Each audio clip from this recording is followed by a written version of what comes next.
if you haven't caught the play on words in the title, leaning out of Six Sigma, the person that I worked for during the majority of that time period was a woman by the name of Barbara Wheat. And Barb and a couple of her colleagues from back in Allied Signal Six Sigma days had wrote a book called Leaning into Six Sigma. And that was a very book based on what we probably all know, right? We should, utilize lean basics and so forth when you're doing Six Sigma. It kind of still gave birth to the Lean Six Sigma movement. But in the course of working for Barb and at Tenneco over that period of time, what ended up happening was literally like a reverse. Yes, that got us into it, but then Six Sigma in its own weird way also got us out of it. And there's a couple of primers and things that occurred to make that happen. So to prime that, for me, and it doesn't make my opinion correct, but for me there's two ends of the spectrum when we talk about operational excellence, Lean Six Sigma, whatever. And that one side we have situations where we have trained experts working continuous improvement projects with savings goals and toll gate reviews, right? Very hierarchical command and control style of Six Sigma. Or, and we probably heard a little bit of this week, I actually hope, right? Servant leadership, teaching everybody how to see and solve problems everywhere, every day. Now, the one on the right feels a little idealistic, and that's okay. I think it should be. But at some point or another, most companies are somewhere on a sliding scale in between these two. And Tenneco, the company I worked for at the time, was no different. So a typical company does what? When I say typical, I hope this is actually becoming atypical. But unfortunately, this is probably still a majority. They tend to focus on short-term results. They like to fix problems with money. We have problems, and what happens? Oh, we'll come up with a recommendation, and somebody wants to purchase a new software. Well, what's the ROI on that, right? It's very easy for a senior leader to say, well, I need a definite solution. Well, tell me what I have to do. There's an investment and a cost and a savings. I like that. That's a nice line item, right? It's done. It's carried out. All I need you to do is execute that plan. Okay, that's typical. We also have lots of leadership waste in a typical company. Leaders spend way too much time in meetings. They spend too much time in bureaucracy, probably way too much time reviewing charters and ROIs. And again, all this, they have a bias towards action plans instead of actual general problem solving. So what happened? Or let's say that project focus is attractive, right? What can you do? Well, I can break it into steps. Why was Six Sigma deployment companies so successful? Because I can come in. I have the roadmap. I have the deployment. Here it is. Here's a list of items. In fact, it's probably an itemized charges for you as well. We're going to train some champions in your senior management team. We're going to help you start to identify projects, do charters, and find the money, train your cadre of black belts. We'll go out and execute those projects, and by God, you'll pocket all the money.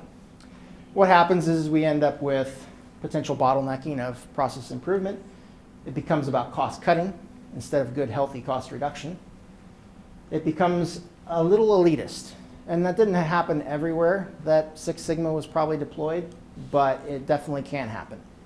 And unfortunately, it results in the batching of continuous improvement. Instead of it happening a lot everywhere, every day, what do? We put a lot of resources into these projects, so it kind of gets batched around big issues. And a lot of the little issues go unresolved. So, what should we do? Does that mean that if you're in that situation, or you feel like you're in that situation, should you give up? Well, I'm hoping that this, in terms of a case study, will convince you, no, right? It's okay. Consider yourself in a long game. Have some resilience, and think about it a different way.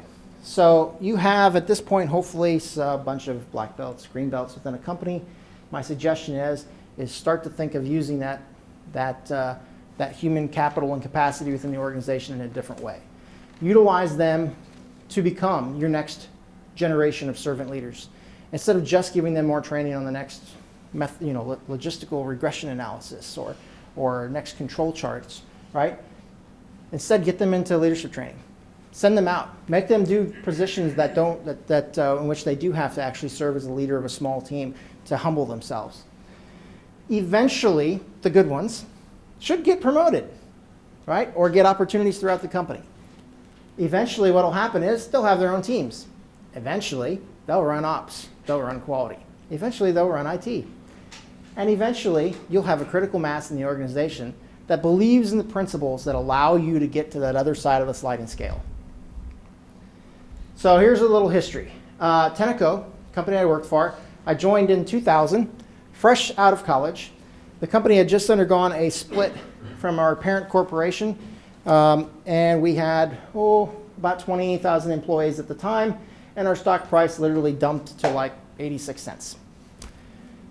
As you can see over the course of the time period, 2000 to 2003 was pretty much this is an adjusted stock to close. That's a time period of our Six Sigma program. Lots of cost savings projects, $40 million of savings a year, right, rolling up into this company. 2005, right, we're kind of getting our feet under ourselves, but another special thing happens in 2005 that strangely has another connection to this conference. So everyone, if you were at the main presentation and you saw the Toyota presentation with Ruhman Miller, the gentleman in that video, Jamie Bonini, happened to be our advisor after we got some business with Toyota in 2005. So a lot of what you saw occur at Ruhman Miller, similar things started occurring in Tenneco, and we had a lot of weight and leverage from Toyota to help convince management, hey, maybe we should make some changes. Hey, instead of pocketing these cost savings, maybe we should reinvest in adding some team leads. Well, who will train these team leads? Well, that's a good question. Why don't we actually have some of these guys that you've been training for forever have all these skill sets? Maybe they should fill in as a team lead for a while. Maybe they should actually serve in that role. Maybe we should ship a couple people from another plant that have a lot of potential to go work with them for 6 months. Long-term commitments for an hourly position. But we came to realize with that, right, that is probably the most important position in the company. The most important people, the people that are actually directly fulfilling the value and the need of the client every day, most of the time have no leadership, have no direct coach available to them.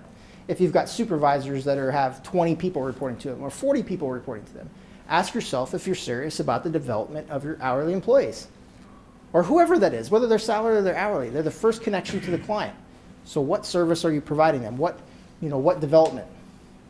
But 2005, Toyota starts to make these changes or convince us to make these changes within Tenneco. And the good thing is it came at the right time. We had this critical mass. We were training at any one time, probably had 125 to 150 certified black belts, full-time role in a company of about 20,000.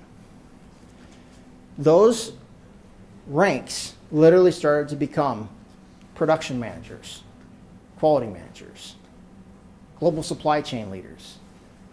So by the time we got to this point, we started asking these questions. A lot of these guys were like, oh yeah, I thought we should kind of move this direction for a long time. So it wasn't too hard of a sell.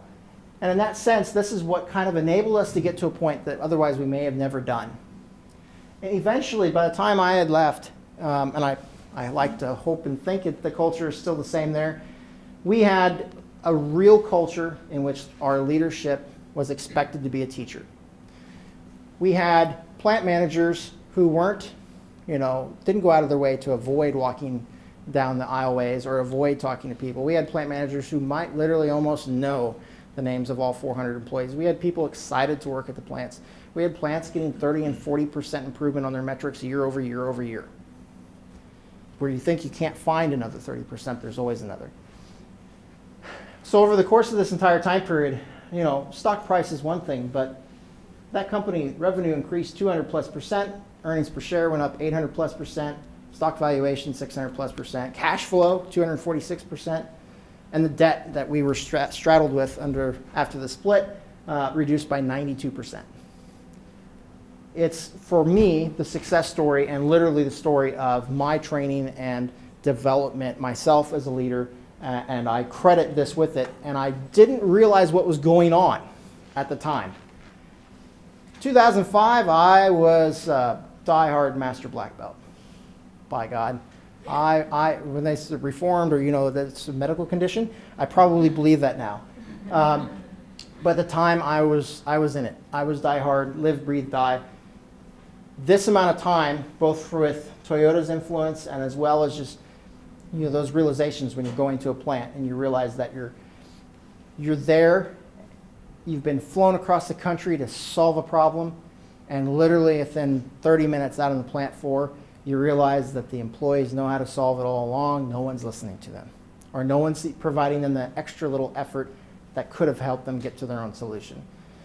Situations like that were enough to prime me and the other group and the other individuals in that group to accept what Toyota was suggesting and telling us, and enough of us had moved into operations leadership roles that we were able to make those changes. Now, of course, everybody knows about that dip, but 2008 crash affected everything. Sorry, you don't want to look at me. But in essence, the crux of that entire story, what I'm hoping to convey, isn't that it's some magic, but that if you are thinking, I want to get to that kind of culture that we heard several different companies talk about, servant leaders, right? Surface problems, innovation, Kaizen, right? The faster learning cycles. How do we get there? Well, it's way over here a lot of times as an ideal that we all wish we could get to. It doesn't matter. Some point along the line, we're a sliding scale. We didn't start out with this and grow it organically, and you're stuck over here somewhere in between. Utilize what you have. Utilize the critical mass of people that they're letting you train, or that you already have access to, or that you already have leverage with. Find those allies in those groups and prep the company, right? Prep the company, and even if they don't know what's happening, for that kind of a transformation if and when it's ready. So I'm actually probably going to be relatively short. That's essentially the end of it, and I'd like actually more questions or conversations if you guys have any. So you had the belts that were trained to use tools. Yes. And bring solutions, and now they're managers of an area. And what was that transformation like to get away from tools and really rely on what they see and understanding of the problem, to then ask the right questions to lead the team to solutions, as opposed to them being the glory, the ones that bring the glory? Yes.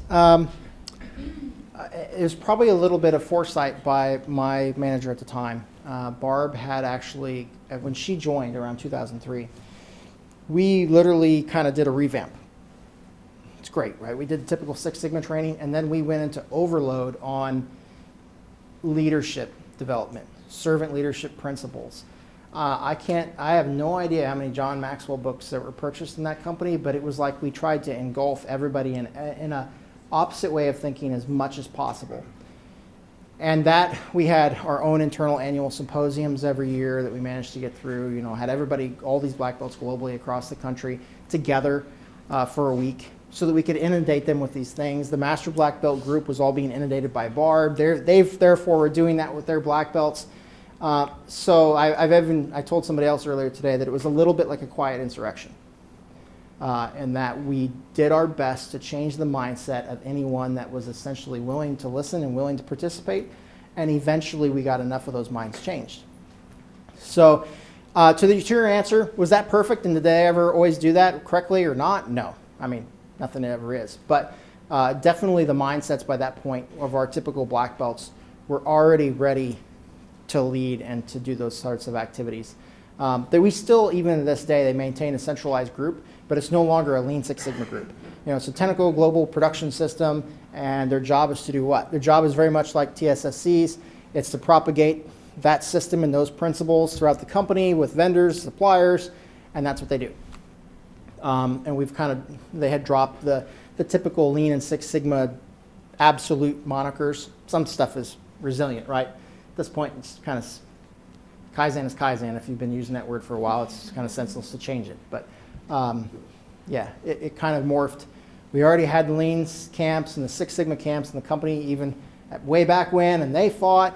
Eventually, it all went away, brought those two camps together, and then literally got it out of the hands of experts. So. Do you believe, though, that you have to go through that journey to some extent?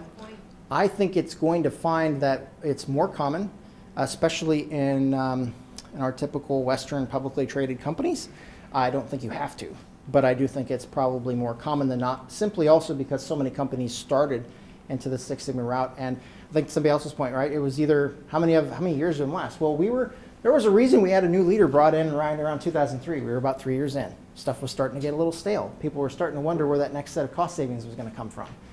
There was a primer and a reason for that, and a lot of companies do get to that point and may not have somebody to help pick it up or save it or change the way they look at it. And I know a lot of companies have just quit doing or trying something else, and it's just a rehash all over again. So we had an advantage of a consistency of leadership, at least in part of the company for that time period.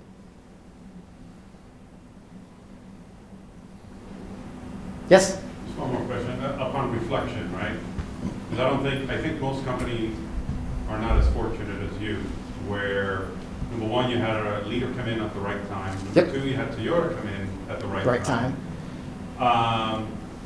Upon reflection of what the company went through, what do you recommend to this audience in terms of how do you initiate some of that, these folks here, as opposed to waiting for that perfect? And I think it's very much the idea of, I could have said, well, you have to wait for the moment. But there are moments like that occurring all the time, whether we recognize them or not. The difference was in this case is that we also just happened to be prepared. And that's my point of, like, if we hadn't already actually had the Six Sigma program and all these leaders trained, even when we had gotten the business with Toyota, we probably would have struggled. At least at first, because there wouldn't have been a lot of operations leadership in the company that knew the techniques, and Toyota would have had to teach us stuff from scratch. As it was, I can remember sitting in training with Jamie, and the whole week of time out on the shop floor and everything else, never mentioned Kanban, never mentioned value stream maps, never mentioned, I don't even think technically he even used the word Kaizen. A whole week was about way other basic stuff in terms of, hey, you guys need to understand the basics of process design, right? And how to design processes to surface problems. You need to understand how to solve problems at a basic level and how to teach other people how to solve problems. It was that focus entirely, which allowed us, I think, kind of to come in it that way. So a lot of companies, though, have that at this point. It's just a matter of, like I said, kind of a slow game or the long game. You grab what you can, when and where you can. You change what minds, when and where you can. And eventually to try and get to the idea of having enough of a critical mass that the company changes along with them. It would be great to have an awesome, big, huge, strong leader, right, come in and change the gamut. But that, does or doesn't happen. So. Very good. Thank you, Nick. Let's give him a hand. Well done.